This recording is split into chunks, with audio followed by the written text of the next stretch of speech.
Hi YouTube, Mochismo Eugene, another video from Exit Strategy. Welcome. Very quickly, maybe a few minutes before I get into the topic of what I want to talk about today, just a little side note. It's been about 3 weeks, give or take. I've been mentioning indirectly that there was some very dark energy surrounding me and my family, and there were some things that are going on that I actually didn't discuss in detail. And in this video precursor, I'm going to just want to talk about what has been going on briefly before I get into some other stuff. Roughly 3 weeks to the day, my children were given instructions to go to their mom and not to return here until further notice. Now, close friends and people that know me know that I've had custody of them for about 6 years. Residential custodial custody. On paper, that looks like something, but in reality, it really isn't anything other than the fact that it gave me a certain amount of benefits or pluses as a father or as a parent to make decisions where it pertains to the safety and welfare and the health of their children. Now, what was done to me by way of telling these children to go to their moms until further notice, what was done to them, they were instructed this, and no one notified me directly, and I had to hear this from the children. Now, what I know that Satan doesn't know is that this is all spiritual. I fought for about 10 years for these children's safety and welfare. It wasn't really all about custody. That was a part of the safety and welfare of these children, because anyone who knows my backstory, this is nothing new. Even before narcissistic personality disorder awareness, I discovered something called Munchausen syndrome by proxy. And I now know the underbelly of that is narcissistic personality disorder by way of a mother. Now, I've openly spoke about this and what I had been given by the courts maybe 3-4 months ago, leading up to the petition that she filed most recently. And this is a long story short. She always leverages opportunities. They're opportunists. She just lost her father, and you know, these people don't grieve like normal people. It's back to business as usual. So simultaneously, they can be in court with you. This is just an example. While they are experimenting with the children and making them sick purposely. This is what Munchausen syndrome is on proxy. When a mother or a female caregiver, I don't know any male cases. Some said there are probably 1 or 2 cases in the world, but this is predominantly females who cause harm and hurt to the health and welfare and safety of the children, all for what? Attention. It's ironic that narcissistic personality disorder, Munchausen syndrome by proxy, all of these disturbing supposedly mental health diseases or mental health disturbances, I just call them demonic warfare, are embedded in attention. And so they've been at mom about 3 weeks now. To add injury to insult, about 2 weeks ago, they came to the home indirectly when I was here, and they retrieved the cat and the puppy that I bought them years ago. Well, actually, I bought the puppy. The cat just took up residence here. So we've had the cat about 7-8 years. In court a time ago, maybe last year, the mother was trying to solicit the puppy to accompany the kids back and forth when they went from my house to hers. And I knew this was just leveraging, because knowing that that animal was something I appalled her having any presence around was something she directly asked and requested by the courts. And I vehemently said in a casual voice, unequivocally, no. And I know that rubbed them the wrong way, because they don't know what I knew. These people leverage what your children are what's most sentimental to your children, what's most sacred to your children. They will give them a stuffed teddy bear, and that teddy bear won't ever get washed or sanitized. But the whole point is for narcissists to indoctrinate and mind manipulate the victim. And they call it in the natural word, or in the matrix word, parent child alienation. And a narcissist is a master at this. They will pit your children against you. They will do the most to turn your children against you. Now, I don't believe that that's what has happened to my children, but what I do believe that the influence over there has been atrocious. I discovered when my daughter was living here, I grabbed the laptop off of her bed because it's a family shared laptop, and she had some windows open, and one of those windows was Snapchat, where her mom was directly communicating in wee hours of the night, 11, 12, 1 a.m. in the morning, looking like 13 at that time when I think she began to do it, 13, 14. I don't know how long this was going on, but they were communicating, basically Snapchatting, talking over video. And there was one video, I believe my daughter recorded it. And so what it shows is my daughter has the cat on her stomach. She's laying in bed. She has the cat on her chest, and she's basically just talking to her mom about how adorable the cat is when my daughter should be asleep for school. And what my daughter doesn't understand is this is how crime manipulation works. This is how the food works. And this is why I fought 10 years repeatedly trying to pretty much get these children away from this individual for many reasons, not just except by proxy being the most important one. And that all goes along with it. The manipulation, the parent-child alienation, the grooming, just the whole shit show that these disturbed individuals influence those children. So I'm bouncing around trying to give you guys pretty much an insight of what's been going on, and I was real hesitant to do so before now, but God has spoken to me and said speak. Speak for two reasons, because this is what's really going on right at present. I'm not discouraged. I'm not dismayed. I am not. I'm not pleased with it, but at the same time, I understand God is doing some things in and around my life that I don't respect and honor, because this has never not been something that's not for me. It becomes more and more familiar to me all the time. I've seen this movie. And so I believe this separation time is much needed for me, because believe me, I've always talked about in videos that we really need to protect our family, our immediate family, with this information. Instruct them and let them know, just like we do the masses on YouTube. Family needs to be our top priority. We shouldn't neglect the information to our children. And at the time I began to talk very vocal about this was shortly after I awakened. My children were very much on deck when I awakened. They awakened. They were aware at the same time. Now ask me if my children are awake. I would like to believe that they are aware. I can safely say that they are aware.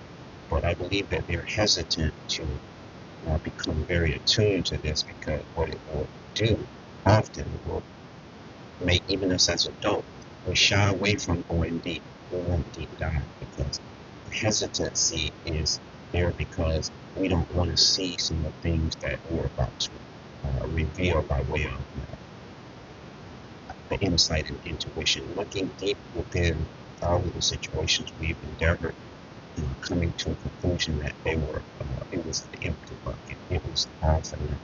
We were the only ones involved in this. We were the only ones really emotional, empathetic, caring, and sincere.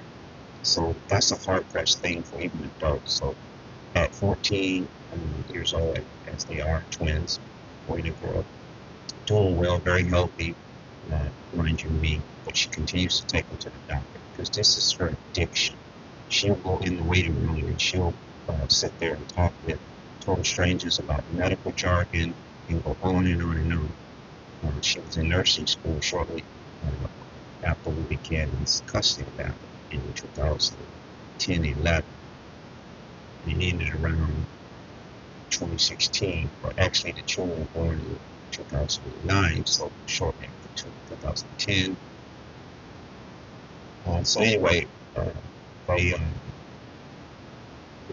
they're almost 15, and now they're able to process some things in a way that they weren't before. And this separation time is going to forward them a time to see not dad influencing them, not dad drilling certain things into them, although my intentions were not always as intense as they ended up being. But it's like the fear and the concern for safety of your children that we press. You know, I don't renege on any of that stuff. I think for the time that it was needed, I needed to do what I did. I've been informing them, and not only about narcissistic personality disorder. I use myself as a model to say, you know what dad went through. Understand and be able to see people from a distance, stand back, and allow people to voice themselves and speak to you. But observe body language and always do a critical thought process. So I would approach things with them in a practical way, as an everyday living, such as their friends, people who want to be around, their motives. Ask yourself, why does this person like me? Da da da da. So I'm very, very comfortable with where things are, away of what God is doing in this situation. I am not pleased with the fact of how the system of court, family court specifically, is going. But of course, this is a beast. This is our children are in the beast. I never went to court. I never solicited court from day one. This she pulled the trigger on court from the very order of protection. But what happened is I became aware of what was going on. I began to observe things with this woman shortly after she birthed these children that were not new. And so I went on the defense, and I gave her an ultimatum. Don't forget it. I said, if you neglect these children one more night on the overnight working, me and the children are here. And from that statement, I dug the biggest hole for myself.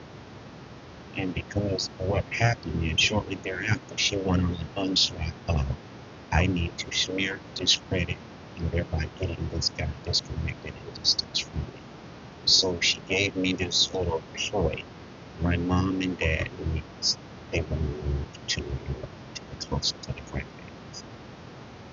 I, shortly after the children were born, I was that father. I wanted to be there every day, all the time when I was working. And so she asked me if I would drive her car to Pennsylvania and to thereby allow her father and mother to drive her car back, and I drive the youth back. Now, because they were older, it made sense, but little did I know that I was being used as a mute. What I was in fact about to undertake, and I was hesitant. I was like, I really don't want the kids. Is there anyone else that they can solicit to do this?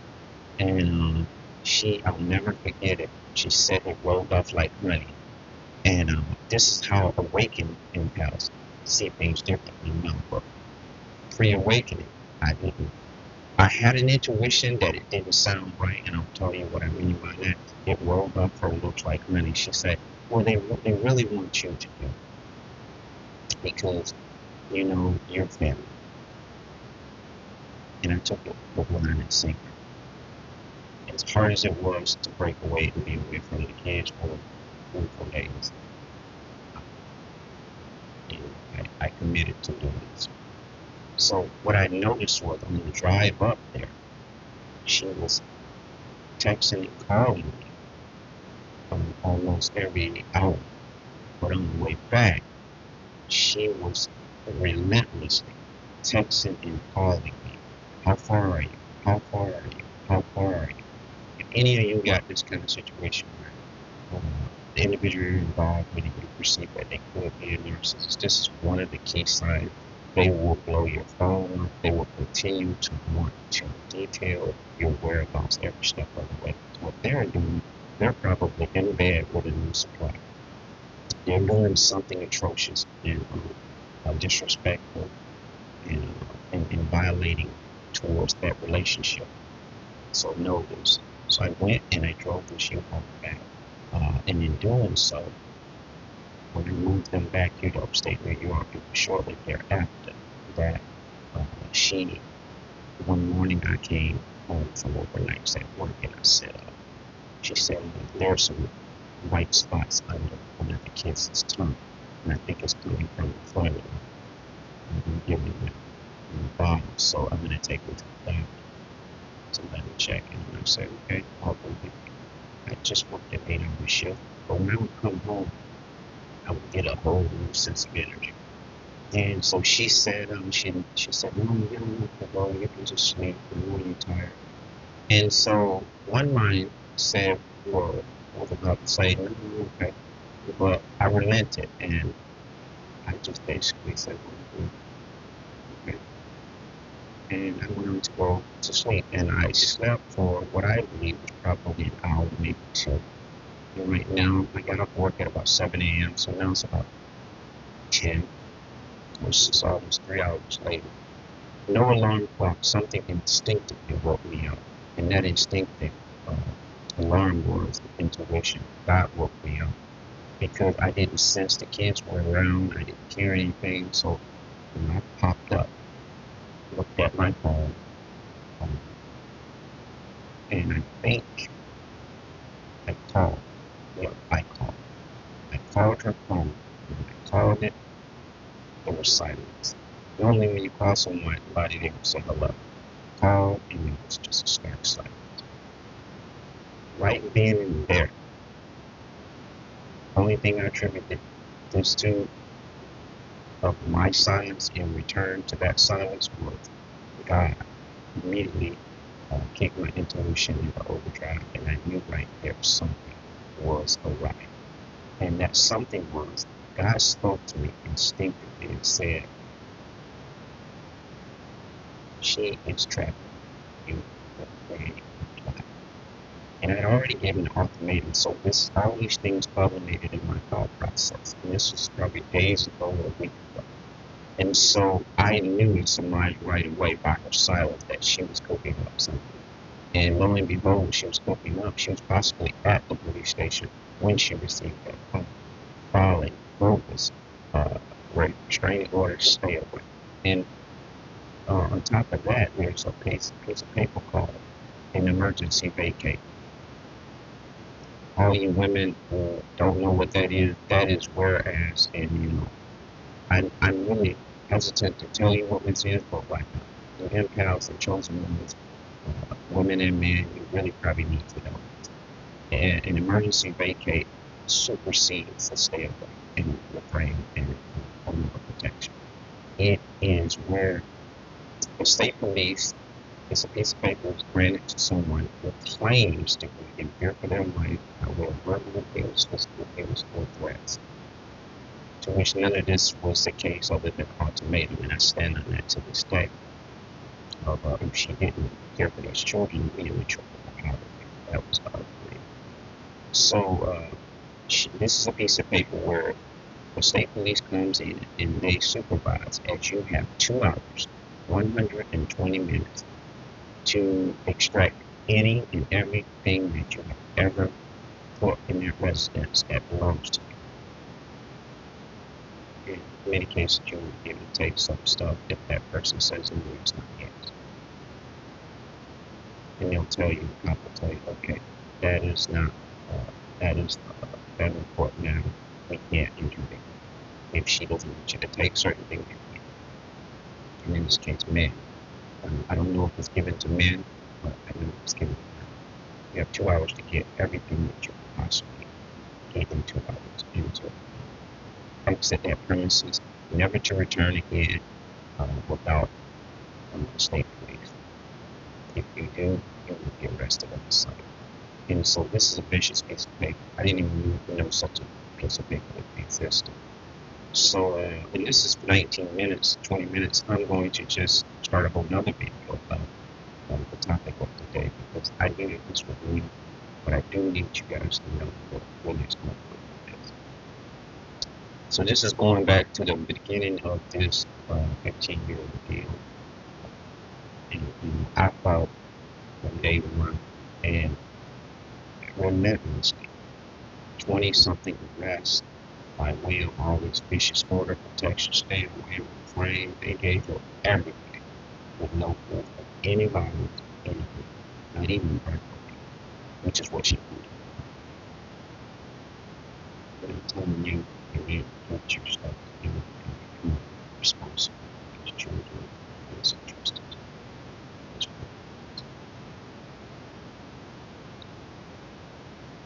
I was told the judge, I said, why is it a woman that's upset she's going to emotional and gets upset?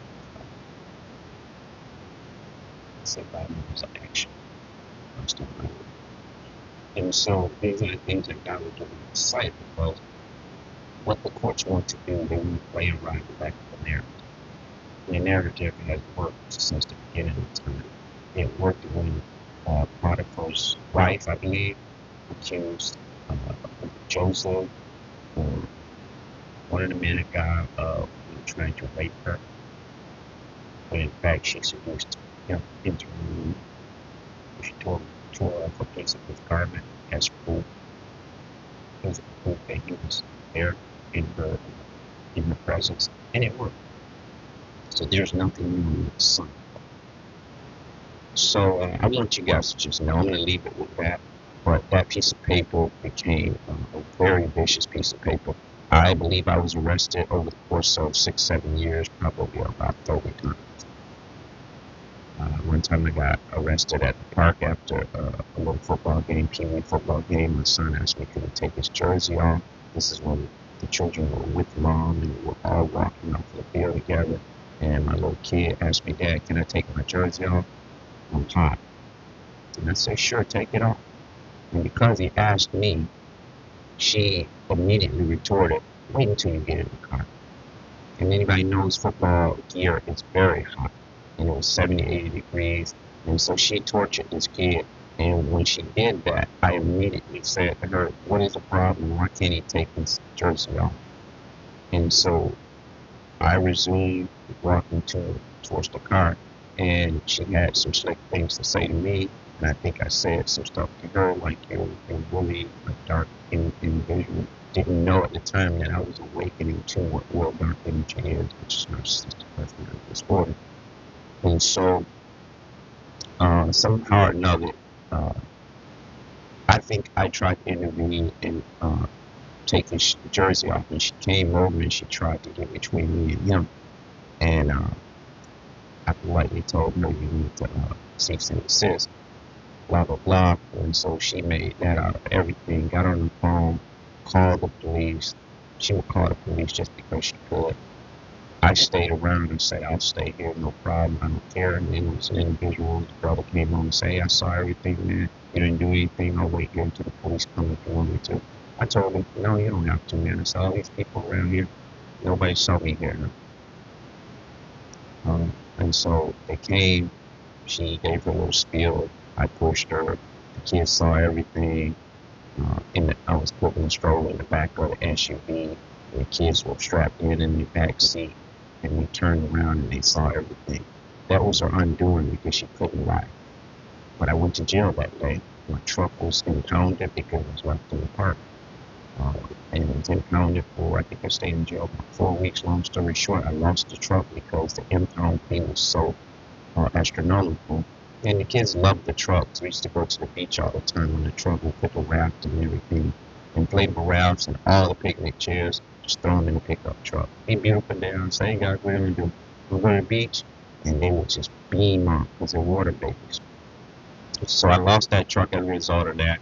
Lost a lot of stuff. Lost a lot of stuff. Lost snow plows and stuff I left in the yard because I couldn't adequately pick everything that belonged to me, being a landscaper.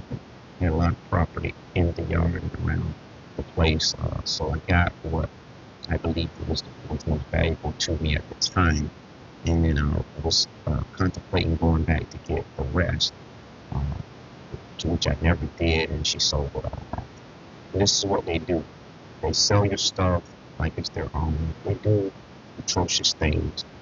I know some of you guys relate to this, but I want to give you this.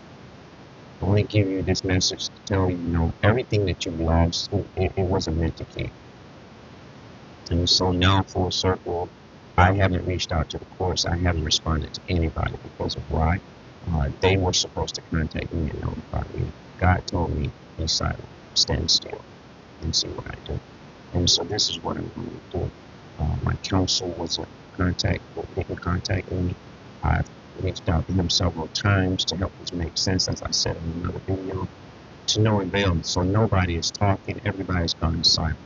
There were some tenants downstairs that were they were filthy. They were atrocious. They were dark. They were narcissists. They left, and roaches were infested downstairs. I spent 2-3 weeks fogging the whole premises, and I believe I have it 99% taken care of. Never seen a roach here in 15 years.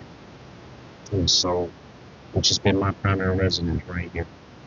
And so this is what I've had to deal with on top of that, on top of the broke foot, on top of whatever else I could think of. But this is just, this is a normal life of an inmate. And I think that's why I'm telling you guys this, because it is not going to be easy. It's going to be atrocious. It's going to be intense. Any empath who has awakened with this newfound knowledge and insight, looking back, we stand on this. This is the way it has to be. If you're not struggling, if you're not being oppressed, if you're not being scandalized, ask yourself, are you truly empathic? Are you truly this chosen one that God has appointed for such a time as this? Every empath and chosen one may not suffer the same type of abuse in the same way, I want to say, but there's layers. Some of the stuff as empath, we don't even, it's just like a drop in the bucket, and we don't think of it as intense until we kind of look back and do a contrast and comparison and say, man, that should have took me out. That should have took me out. But we go with it. So I'm going to leave it there, guys. I definitely just wanted to give you guys an update and insight on what's been going on. That's really not predominantly why I haven't done videos, because I have been using this time to, as I've said in past videos, really trying to prioritize my life in an orderly fashion that brings me peace. Trying to get peace surrounding me in a way where I can be productive to other people. And you have to do self-care. You have to do self-introspection. Because when you start a good thing, you really want to be able to be consistent and finish it the whole way through. And I believe that that's what I'm doing, and this is just a byproduct of that. I'm not going anywhere. I haven't gone anywhere. It's just other things that my life that involves my life being balanced. That I'm doing for me, that I know are going to be beneficial for me first. And you all should do it. I encourage you to do that.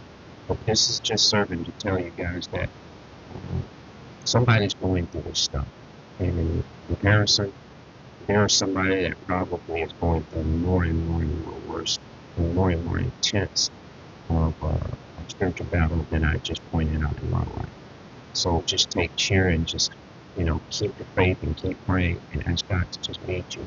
And don't act upon the things that are happening. Don't react upon the things that are happening to you. Just wait your turn and just introspecting and paying attention and observe. That way you can respond to it appropriately. That being said.